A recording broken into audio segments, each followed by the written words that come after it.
What is happening, people? Welcome to another episode of CISO Talk, and it's the last one of the year for 2021. Like I said, I'm restructuring the show. I posted that on LinkedIn after having the baby and everything else I'm doing. It's about time I finally restructure CISO Talk after 3 years. So we'll be back at the end of January 2022 with more awesome content. But I've got a really special guest on today's show, so please make sure to smash the subscribe button. In the time we'll be out, we'll be reposting some of our favorite episodes until we come back. But you're not here to listen to me. You're here to check out who my next guest is. And I promise you, dun-dun-dun-dun, dun-dun-dun-dun, we're getting ready to go, folks. It's football season. We got someone special coming up. Here we go. From the CyberHub bunker and studio, you're listening to the CISO Talk podcast. No sales, no bullshit, just straight talk. Straight talk. And now for your host and CISO, James Azar.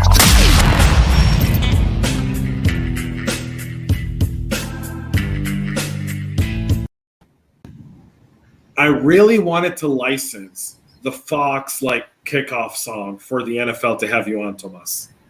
You know, you should have. I think it might cost a little bit, but it would have been awesome if you been able to accomplish that. James, it's great to be here. I appreciate you obviously allowing me on this platform, and you're doing good things for the community. So, you know, I'm happy to be here. Happy to have this conversation with you. And wow, last show of the year. Yeah. So the last show of the year for me, I've had to restructure because baby's here, and pre-baby, I was doing 10, 12 podcasts a week, right between Clubhouse and everything, CyberHub and the other side of cyber and everything else. And I've kind of been all right, got to kind of wrap it all in. So I'll be doing massive 2 days of recordings and then publishing episodes over a season period, kind of taking the NFL model. Hey. Right? Can get ready all year, run 4 months worth of content, and then re-record and come back. Yeah, if only doing cybersecurity took that motto as well, right? But I was gonna say you forgot the one thing also that you're missing, which is sleep. I'm sure you're not sleeping. No, I am sleeping. You know, luckily the U.S. Army taught me really, really well about cat naps. So I'm able to do a 30-minute cat nap in the middle of the day, and I come out and it's 6-7 hours of sleep, and I'm ready to go. That's awesome. Right? But folks, Tomas Maldonado, he's the CISO over at the National Football League. For our international crowd, that is the football, not soccer, like a man sport, pads, hitting, right? Concussions, the good stuff. But Tomas is joining us on today's episode, and it's the final episode, so it's a very special guest, like I said. Tomas, but for our audience, would you mind just giving them a little bit of background of how you got started in security? What was kind of the driving factors for you to really pursue a career in cyber? Yeah, sure. No, look, like every CISO, I'm sure, they were sitting in their house when they were probably about 4 years old and said, I can't wait to grow up and be a CISO for a major company and secure that company. No, look, I wish I could say I had a story like that, and maybe other people who are sort of coming up now, so that next generation of talent will have stories like that based on, things like these podcasts where we can share our journey. But when I was growing up, there was no concept of a CISO. So I'm a little older, I guess, even though I might not look it, but I am a little old. I always say I kind of stumbled into security, right? Into cybersecurity. I wanted to be a network engineer. When I was going through my last years in college, I was a computer scientist by education, never programmed outside of college because I didn't think that computer science programming background fit my personality. And again, this is, years ago, not a lot of mentors in the space, not really knowing what a programmer does. But my mindset of a programmer at the time was what I would see on TV, somebody that was maybe slightly nerdy, walking around, they might call a Poindexter, or somebody locked away in a room, jamming away at the keyboard, sort of creating, jamming away at code. And I didn't think that fit my personality. I thought, I like programming, I like computers, the internet was starting to evolve. This is an opportunity for me to pivot and do something on the networking side. So rather than scrap my whole major and start over from scratch, if you will, and get rid of 4 years of education, I finished my major within 2 years in college, and then I started to take a lot of electives around networking. And so when I graduated college, I started off as every other person that doesn't know what they really want to do when they got out of college. I started off on the help desk doing IT support for good old Bloomberg. And what I learned very quickly within that time period was that I hated doing the help desk, because you get stuck with calls that nobody ever calls you to say, hey, you're doing a great job. They always call you to complain. And if you're working at sort of Bloomberg, my motto was Bloomberg tech support, Tomas speaking, and somebody would call you with angry comments. My Bloomberg is not working. I can't make a trade. I can't see my research. So I learned very quickly that help desk was not my future. But I also learned on that path was that getting a college education and sort of working through all that prepared me to do more than just do tech support. So since I studied networking, I graduated into sort of network level support. And then I took a job. I remember taking a role where I almost remember like if it was yesterday, a recruiter tells me, hey, Tomas, I know you want to do networking. I've got this network security officer role opened up at this investment banking company. Why don't you go in and see if you like it?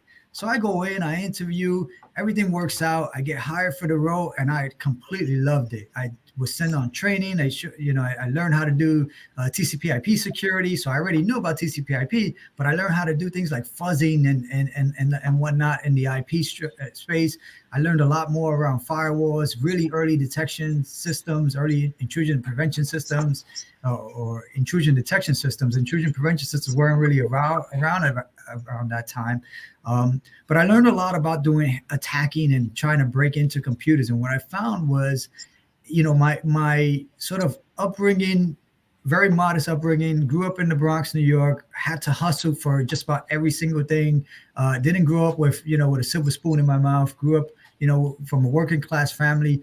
That attitude and sort of upbringing really helped me continue in my professional career, because what I realized was that I really liked and enjoy sort of being able to take over a computer and having that power of taking over a computer. But I equally enjoyed the fact that I could do it and still secure it and not end up going to jail for doing what I love doing, which was, anyone like myself growing up in the inner city in New York, one of your main goals in life is not to become a statistic, right? And so, that was part of my upbringing, if you will, and part of the sort of structure that I had. And a lot of that is to my parents, right? My dad was a federal postal officer, and my mom was a very stern executive administrative assistant who kept me and my sister on the straight and narrow. So, I always say I stumbled into security. I really did stumble into security. It's been the best 20 plus years of stumble that I've done.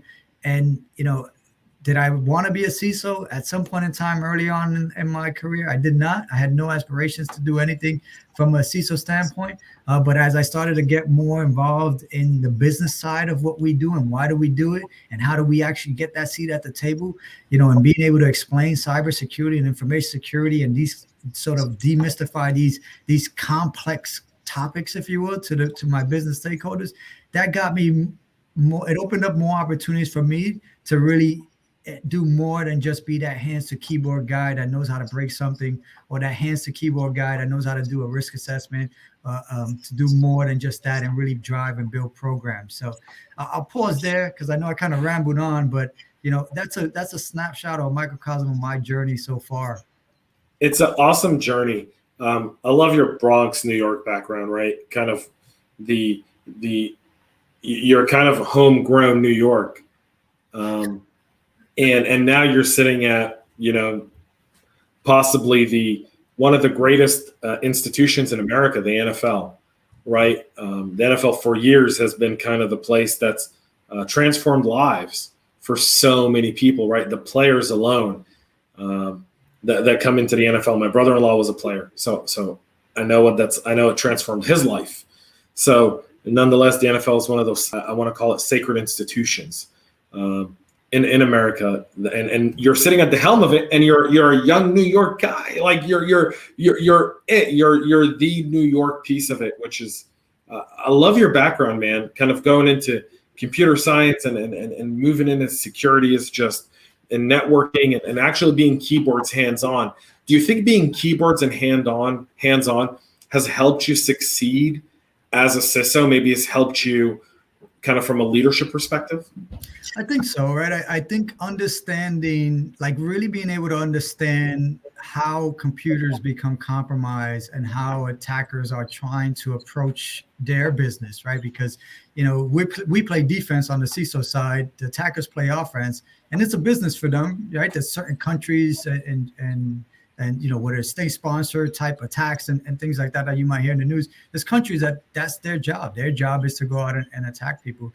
So I think being hands-on allowed me to at least bridge the gap and gain credibility with not only with my team, but my IT counterparts, right? Because I can explain and sort of get into the weeds, if you will.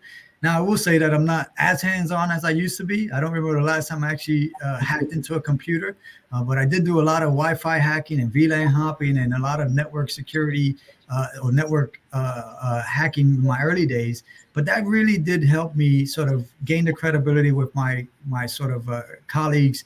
And then what's helped me tack on or add to that has been able to help me understand different vendors that are trying to sell me on products and solutions, right? Where I can dissect and cut through the BS, right? Is this really a product that's going to make sense in my environment? Is it really do what they say that they claim it does? And then I can then explain that to people that are not technical. So it's definitely a tool that I've used in my toolkit that's helped me a lot. And one area that I don't tend to focus a lot more when I do sort of personal development. But if I had to do it all again, I would say my advice to those people that want to be CISOs is to spend a lot more time in marketing and communication classes and in those soft sides, soft side of what we do as a profession, right? Having to articulate and explain to a non-technical person technical terms, it could take you a while to figure that out because you can't talk in acronyms. You need to dissect your topic and make it so that it's regular layman's terms so that anyone can understand it. So my advice to people trying to become CISOs or be successful CISOs is spend a lot more time in communications and marketing and business writing so that you can translate technology terminology to non-technology people, and that'll really help propel your career. So absolutely, hands-on helped me. It helps give me credibility, but I've had to develop and work on a lot of the soft side of security of skill set to help me with my program. Speaking of skill set, CISOs, we can't do the job alone. We've got to build teams. Mm-hmm. And one of the biggest challenges we often hear from a lot of people who want to become and get into cyber is the challenge of getting in, right? How do I get that interview? But I want to ask you, what are some of the skills and qualities you look for when you're trying to hire someone to join your team? What's some of the intangible qualities you're kind of looking to get from someone so that they can be part of your security team? Yeah, no, that's a great question, James. Look, at the end of the day, you're looking for someone, and not to use I know I work in NFL, but it's the same concept of how you manage a sports team, right? You're looking for somebody that's coachable. Yep. So initially, there's a few key things that you want to be able to do is, one, does the person have decent communication skills? Can they get their point across? Can they articulate what's in their brain and put that out there for you to have a conversation with? The other thing is, are they coachable? Are they able to listen and hear and understand what you're telling them? And can they modify their behavior? Can they modify the output? Can they work with what you're telling them, right? Or are they completely resistant to what you're saying? And then the third thing is,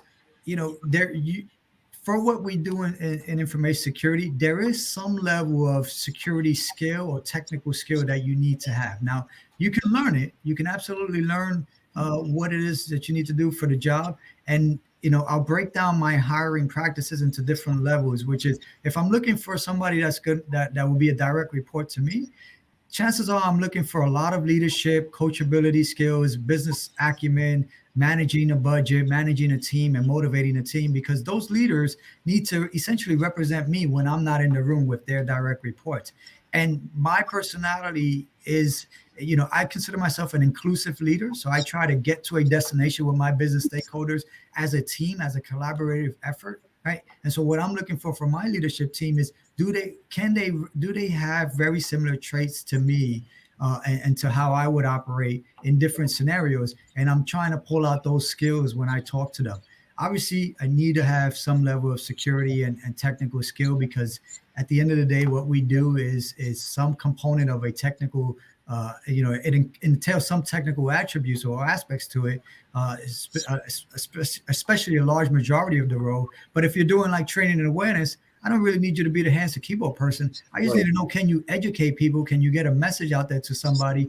And it is going to resonate with that individual, with your audience, right? So there's different skill sets that I look for at different levels of my organization. If it's someone that I'm looking to do sort of hands to keyboard pen testing, I'm probably going to be looking for somebody that's really technical. They know their ins and outs of a computer, and they can sort of do it within minutes. I almost picture like, some of the sensational movies that you see, like Swordfish or some old hacking movies where somebody where they get on a computer and within like minutes they're like, all right, I broke in.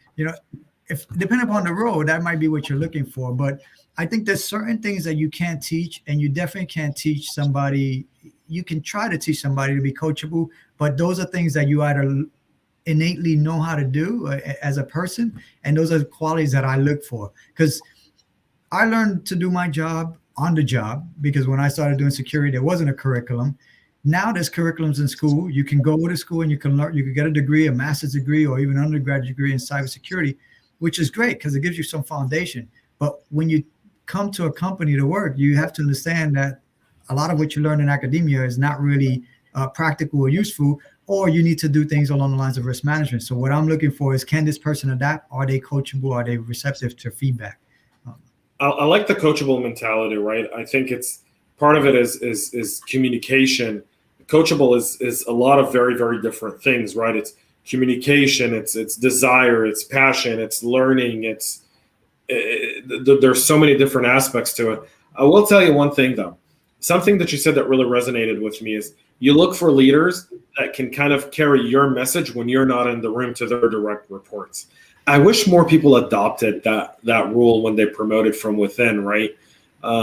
There's an aspect of that where you go, we talk about the great resignation. I was on something, on Clubhouse a few days ago, and someone was like, hey, James, this great resignation. I'm like, well, people aren't resigning bad jobs. They're leaving bad leaders. Mm-hmm. It's true. No, it's true. Look, at any given point in time, there's people that are going to leave my team, and I sort of I take it as a knock on me, right? On my leadership style. Did I do enough to really help that person develop? Did I do enough to give them the opportunities? So when people leave, I ask them, like, was it me? Was it something around how you and I interacted with? And I can honestly say the people that have left my team, they haven't said it was because of me. More times than not, is because it's another opportunity that they just could not have within the company. Right. But I think you're absolutely right. There is a huge component of it, of people leaving because of the bad leadership that they are working for, or the leadership team and structure that they see at a company, right? And that huge what's the term that we would term that, the huge resignation or mass great resignation. Great resignation. Like I think a lot of that has to do with people have really started to key in on what quality of life looks like for them, and really what's important for them, right? And companies, quite frankly, need to start to understand and be receptive and go through that exit interview process and really learn from that feedback that they're receiving, so that they can stop the bleeding or pivot and change the trajectory for that company, so that you minimize that sort of mass resignation that we're seeing. I haven't really seen that in my team, but I have seen it across the industry, that there are people finding other jobs. Yeah, I'm mentoring a bunch of different people. And the one thing I tell someone is, don't take your first role and 6 months later jump because someone's offering you $5,000 more a year. I go, I know you're like, James, you don't have the bills I have, you don't have the responsibilities I have, but a lot of times you'll end up regretting that one decision because you've really kind of cemented yourself somewhere, right? You almost want to be, I like to use football analogies. I use them all the time, by the way. So it has nothing to do with the show. But doesn't bother me. you almost want to be like a Tom Brady or a Peyton Manning, right? You kind of want to be you kind of want to go into one company, and if you found the right leader, the right person at the top of the pyramid that's really taking care of you, where you go, you know what, I want to be in his role at some point. You don't necessarily want to leave that for a little bit more money. You always want to go back and negotiate. Say, listen, I'm getting a job offer for a little bit more money. Is there any way you guys can meet me, either match it or meet me halfway or meet me somewhere? Because I don't want to leave, but I also need to provide for my family. And this is a really good opportunity for financial liberty. And most of the time, if we really value that person, I don't know about you, but I'm like, all right, let's see what we can do for you. And you go back and you look at your budget and you go, you know what? Yeah, but understand that we're going to give this to you now, but this is a conversation we're not going to have for another 12 months, right? Or 15 months or 16 months or 18 months, whatever that is. Kind of setting up so you retain good people, because that's.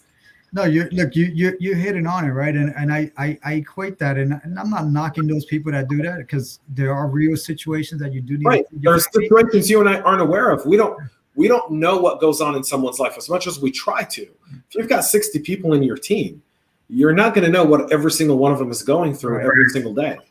And I sort of put that back to like the difference between having a job and having a career. Right. When you have a job, usually you're focused on how much am I getting paid? Where's my next job that's going to get me the right amount of money to pay my bills? When you have a career, that means you're passionate about what you do. You actually don't look at compensation as like the first motivating factor. You look at the opportunity, the role, the leadership team, what you're going to learn, the exposure that you're going to have, the impact that you're going to have at the company. And then the cherry on the top is, am I going to be compensated very well, right? And that's usually the mentality that I know that I have when I think about the roles that I've taken in my career. I've always tried to gradually progress and learn from role to role, right? And I think I've gotten better as a leader. I would hope I've gotten better as a leader now that I've been doing it for more than a decade plus already of being in a leadership role. Because people want to work for me again, which I find fascinating when they ping me and they say, "Hey, Tomas, I know you went to this new role. Can you take me with you? Do you have an opportunity for me?" So that makes me feel good. But two, when I first started out as a leader, you have to understand that your job as a leader is to make everybody else better on your team and to make sure that they're rising up in their career and being the best that they can be, because your job is no longer to be that individual contributor. You're responsible and to a certain extent accountable for somebody's career trajectory and their journey. So what I tell my leadership team is like, I aspire to work for you one day. And I sincerely mean that, because one, the job of a CISO is very hard. I have to train that next level of talent to take my job at some point in time, because dude, I got gray hairs, man. I can't do this for. We all do, man. If you're in this business and you don't have grays, I want to have a conversation about exactly what you do every single day. Yeah, you must be working at a bank. let me not say that, because that's a very stressful role. Trust me. 17 years in financial services, I know what that's like. But the point is, our job is to motivate, drive, get our team to that next level. Get business engagement, make sure that we're hitting those targets from a business standpoint. Yes, I need to worry about cybersecurity and do all the standard blocking and tackling. Absolutely. Don't discount that at all. But everything else is what's really, keeps me motivated. And a lot of it has to do with the fact of being a leader within the organization, the ability that I have to enact change, both at my team levels from a purely selfish standpoint, right? Being able to enact change in my team and get initiatives and drive forward changes, but also more broadly across the league. And then ultimately what ends up impacting customers, right? And how our customers interact with us as a company. Right. So I'm happy that I have those opportunities. I've always said that a good CISO, he's the head coach and the GM. He's Bill Belichick, right?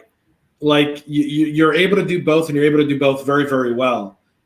Because you've built a system where you're promoting from within, you're allowing the talent to come in, but then the system that you've developed from a security perspective, kind of very similar to an offensive or defensive scheme, right? Bill Belichick had that, Tony Dungy had it there, Bill Walsh had it. for my international audience, they're like, James, what are you talking about? That sounds like Japanese, and it's not. These are all great football coaches who built programs and developed leaders that lead. I think Bill Walsh single-handedly developed the greatest set of leaders in the last 20 years in the NFL. When you think of coaches like Mike Shanahan and a bunch of others, you can go down that list. No, there's definitely a lot that you can learn from looking at those particular coaches, right? The way they motivate their players, the way they inspire their players, and they get the best out of their players. There's definitely a lot that you can sort of look at and learn and adopt in your program as you're leading your team. I do it. I've got a Lombardi right there. That's a signed Lombardi. Oh wow! Look at that. Yeah. Right. What does it take to win? I didn't plant that. I didn't send that to you either. So you did not. I actually that is a signed Vince Lombardi image, because I truly believe that, as I look at my role as a CISO, then I look at a head coach / GM, and you almost can say, all right, you've got the same things. You've got to hire your coordinators. That's your direct reports that are going to run different business units. You're also looking to get your players, and you want to pick the right players so your direct reports have the best chance to succeed. That's your coordinators, right? And you're also trying to plan strategy. How does one part play with the other part very, very well? Yep. You're looking ahead. You're thinking, how do I get someone who's on my special teams unit to be, my next great big wide receiver in the next 2 years, so my QB has another target to throw to. And we do the same thing, and we can translate those skills in almost one-to-one in cyber, right? And it's absolutely fascinating. I think that's part of it. That's key, right? And with all of those key components, as well as the whole diversity, equity, and inclusion aspect of it, right? Making sure that you are, compensating for the different areas within your team, and being, expanding your mind to be inclusive and have those different personalities and ideas be at the forefront of the table, right? To bring that forward. So, no. The best players were the ones that were the loudest in the locker room sometimes, right? Deion Sanders, Michael Irvin, I can keep going, right? Like, there's a list of players that were just that stood out there that really challenged, because they had a different set of thought. They had the diversity of thought that made no one ever thought that they could do X until player X came and actually did it, right? So there's, Ronnie Lott, probably the best defensive back, arguably one of the best defensive backs in history. That guy would hit. He was a hard hitter, I could tell you that much. Right, no defense. Like, he changed the defensive back game, right? He was actually he ushered Deion Sanders and so many others that were in that role, including Richard Sherman today. Like, those guys are all kind of like a Ronnie Lott mold type of thing. But we're escalating into football, which I enjoy talking. I was gonna say, I know who I'm calling when I go to exit or retire from the NFL. You can have my role. But it's, to me, I one of the things I've done in my career as a CISO, and is I've always compared security to football, because I see a lot of similarities. No other sport has the complexities that football has, but no other division in the company has the complexities that security has. Security has a bunch of different arms, and you talked about it. Go study business writing and marketing and communication. Well, if you're a head coach, it's not good that you just know football. You got to know how to interview and answer media questions. You got to know how to deal with player relations, right? And I compare, it's the one sport I compare to being a CISO is being is football, because you're not relying on one player. You can't have a LeBron James dominate. You can't have a Kobe Bryant, may rest in peace, dominate. You can't have a Michael Jordan dominate in football. Tom Brady doesn't win the Super Bowl every year, right? He's competitive. I was just gonna say, I'm gonna make sure to play this back for my leadership team, so that way they can pay me like a head coach. But Tom Brady doesn't win every single year, because it's not just about him. It's about all the different components. And our security team is only as good as all the different components we have. Agree. 100% agree. Talking about security for just a second, I want to ask you, what part of security do you see what challenges of security do you see really starting to become almost, all right, that's not a challenge anymore. It's kind of resolved. Let's focus on this picture, because this picture is what I'm more concerned about. Yeah, look, I mean that's a great question, and hopefully I can come up with something that sounds some semblance of good. But no, that's a great question. I think there's a few areas of security, and I think what you're getting at is what's become sort of that white noise, right? Things that you kind of you do, you need to do it. I don't want to say it's commoditized, but it is to a certain extent somewhat commoditized when I think about it. And I think there's the aspects that sort of come to mind would be some areas around how do we do things like pen testing and vulnerability management.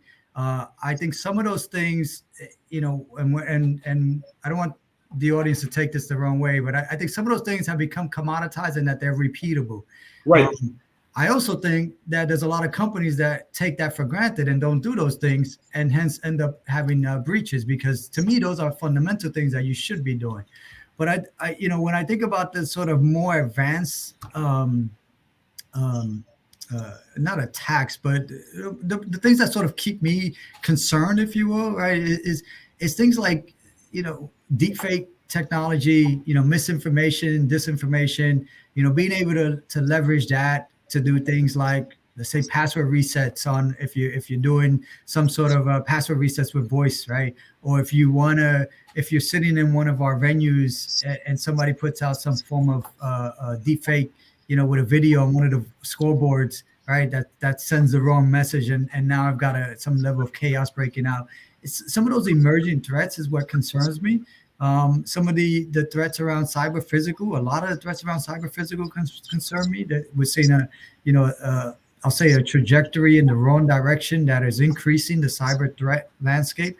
Arguably you could say that could potentially lead at some point in time to some sort of war, if you will, right? Cyber is the next frontier. We know that cyber is the next frontier. Yeah, it absolutely is. We saw the Department of Justice and the Department of Export. They just sanctioned NSO Group and Cardio and a few others, including Positive Technologies out of Russia for cyber weapons. When was I couldn't. I mean, I went to DuckDuckGo today and I was like, cybersecurity companies under sanctions, and I can't remember the last time. I couldn't find anything where the U.S. government sanctioned a cybersecurity company for selling offensive weapons. Yeah, no, look, it's getting to the point where you're starting to see real ramifications, right? Companies are being impacted because of cyber attacks and different types of cyber threats, and it shouldn't be taken lightly, right? It's definitely something that you need to focus in on. So I think it's going to continue to escalate. I think we'll see more types of attacks that bridge and borderline between that sort of cyber physical landscape. And part of the reason, part of the problem is because we keep taking our eyes, I think, off of the fundamentals of security, right? So, patching, arguably you could say changing passwords or go to password lists, whatever you want to do in the password realm, just do it right. Right? You can't get to password list if you never had a password complexity or password structure in the beginning, right? You didn't build in that fundamental. So just do it right, get the fundamentals right, and then start to evolve from there. And hopefully that'll help you against defending against these sort of fast and emerging types of attacks. The adversary that's determined to get after you will get after you. Relentless. That's their job, right? That's their job. One of the great CISOs that I know, it says, attackers have jobs too, right? And it's true. If you look at your logs and you see when you're being attacked, you'll see a pattern between 9 to 5, certain times of the week, and 9 to 5 relative to the location that they're operating in. And then you'll see some oddball things, which is, you can sort of equate, maybe those are script kiddies or folks that are just curious, but you'll see a consistent barrage between those operating hours. And if you do, and you see specific countries attacking you, that's their job. That's their sort of modus operandi. I take that. We have to look at our adversaries and understand what we're up against. Number two, like you said, do the basics right. You got to block and tackle. You got to have good vulnerability management. You got to have good patch management. You got to have, like you said, if you're going to go passwordless, by all means, please, if you're going to go passwordless and biometric, please make it device-based and not cloud-based. Please. I had a conversation with someone about a month or so ago, and they said, yeah, we're going full biometrics, and we're actually going to put the biometrics in the cloud. And I was like, why? Why would you do that? Why not make it device-based? Because you encrypt it within the device. It like Apple does it. Windows Hello does it. Like, it's look, people a lot of times, for better or worse, some CISOs get what I'll call caught in those shiny object moments, right? Where if you think about a cat, right, you want to play a game with a cat, I guarantee you show a little laser light at a cat, and instinctively they'll start to attack the laser light, right? You can't be like that when you're in this role, because there's going to be new vendors approaching you with the latest and greatest shiny object. And if you chase those latest and greatest shiny objects, it'll send you down a rabbit hole. What I like to do is I like to work with vendors like that. I like to provide them guidance, advisory services, so that they can one, understand the problems and challenges that we have as CISOs, but also so that they can make products that are beneficial to the community and adding value, right? What's the value proposition that you have? It can't just be, I've come up with a new latest buzzword and I'm going to sell that to a CISO, and then make the job of the CISO even that much harder, because now you've put out advertisements, in the airports and on the TV screens.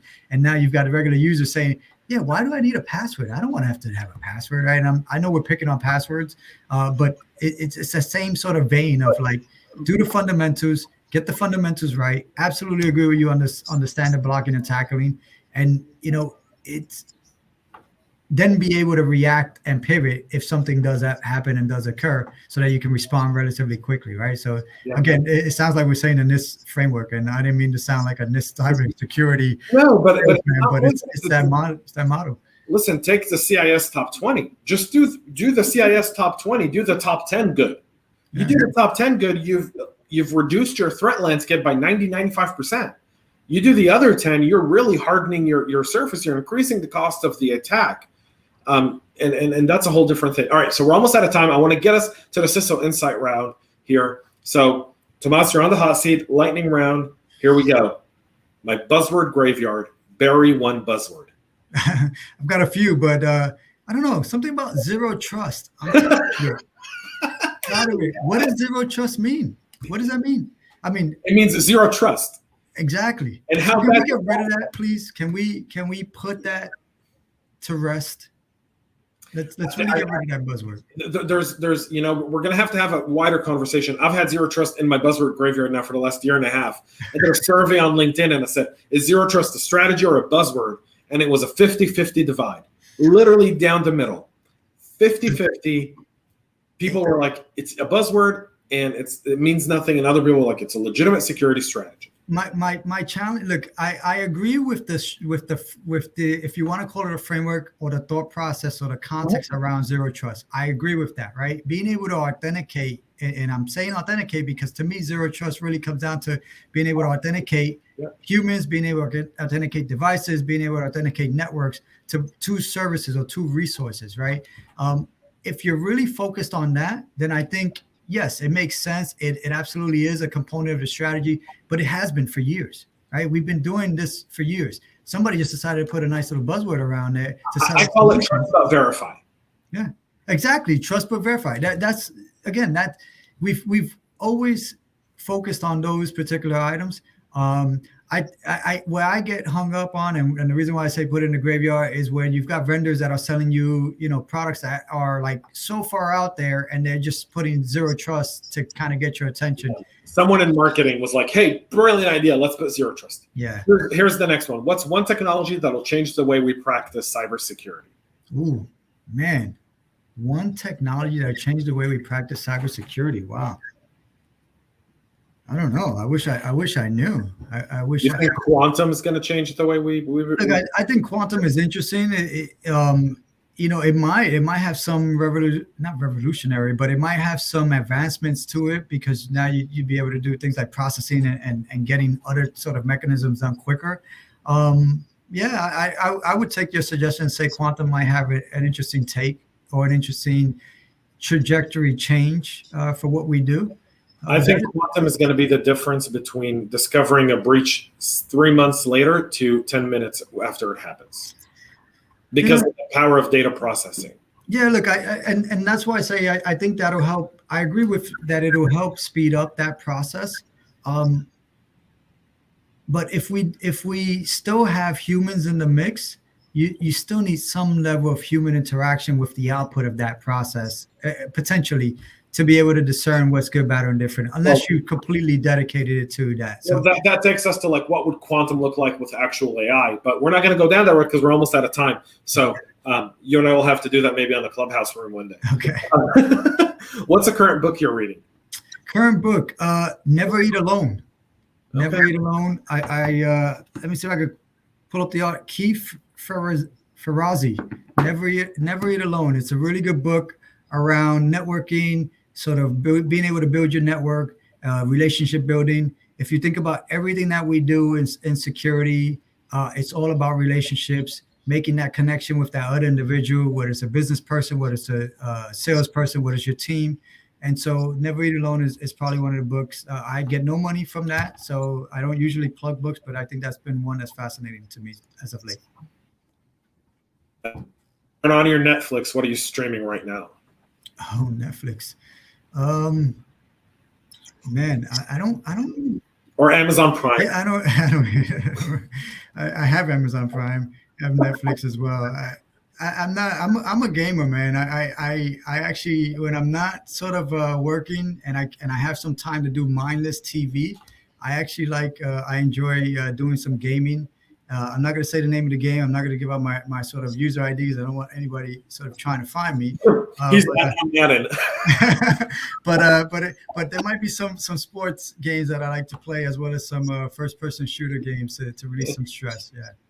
Yeah, I box. That's my thing. All right, your favorite music? Music, I'm Latino, so I love some good salsa music, a lot of Latin music. I grew up obviously in New York City, so hip hop and R&B, it's in my blood, in my DNA, and what we call reggaeton, which is that sort of combination of Jamaican music or reggae music with some Spanish flavor added to it. Man, reggaeton, you reminded me of the days when we used to roll down the streets in New York and you'd hear reggaeton in every street corner. Those were the days. Folks, Tomas Maldonado, the CISO over at the NFL, thank you for being the last guest on this format of CISO Talk. 2022, folks, we'll be back with a lot more. Tomas, thank you. And how you've got a club on Clubhouse, right, that you do every Wednesday night.